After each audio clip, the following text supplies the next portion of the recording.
തുടരും എന്ന സിനിമയിൽ പവി എന്ന മോഹൻലാലിന്റെ മകന്റെ കഥാപാത്രം അവതരിപ്പിച്ച തോമസ് മാത്യുവിന് വേണ്ടി ഡബ് ചെയ്തിരിക്കുന്നത് നടൻ ഷെബിൻ ബെൻസൺ ആണ്. മേരി, അപ്പുറം ഒരാളുള്ളത് ചെറിയ കാര്യമല്ലത്. അത് കേൾക്കാനായാലും പറയാനായാലും. എന്നാ മഴയത്ത് സൈറ്റിലൊരു അപകടം പറ്റി എന്റെ അപ്പയെ മദ്രാസിൽ ഞങ്ങളുടെ വീട്ടിൽ കൊണ്ടുവരുമ്പോ എനിക്കന്ന് 4 വയസ്സാണ്. ഒരുതരം മരവിപ്പായിരുന്നു എനിക്കും എന്റെ അമ്മയ്ക്കും. അന്നാ മഴ തോർന്നതേ ഇല്ല.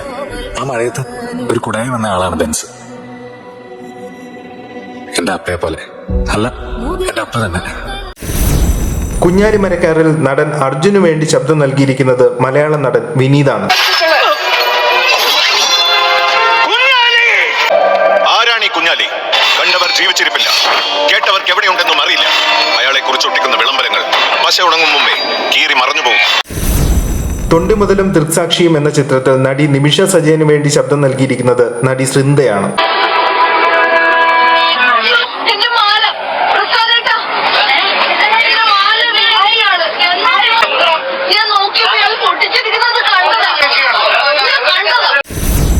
ബാച്ചിലർ പാർട്ടി എന്ന ചിത്രത്തിൽ ശോഭി തിലകൻ വ്യത്യസ്തമായ 2 കഥാപാത്രങ്ങൾക്കായി ഡബ് ചെയ്തിട്ടുണ്ട്.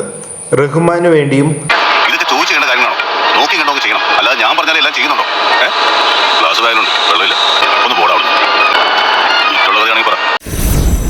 വില്ലനായ നടൻ ജോണി വിജയിനു വേണ്ടിയും. ജയൽമോന്റെ ഷെയർ എത്ര വേണമെന്ന് പറഞ്ഞാൽ മതി. അതല്ല, കൂട്ടുകച്ചവടത്തിൽ മോനത്തിൽ ലാഭം കൂടുതൽ വേണമെങ്കിൽ അത് മോനെടുത്തോ.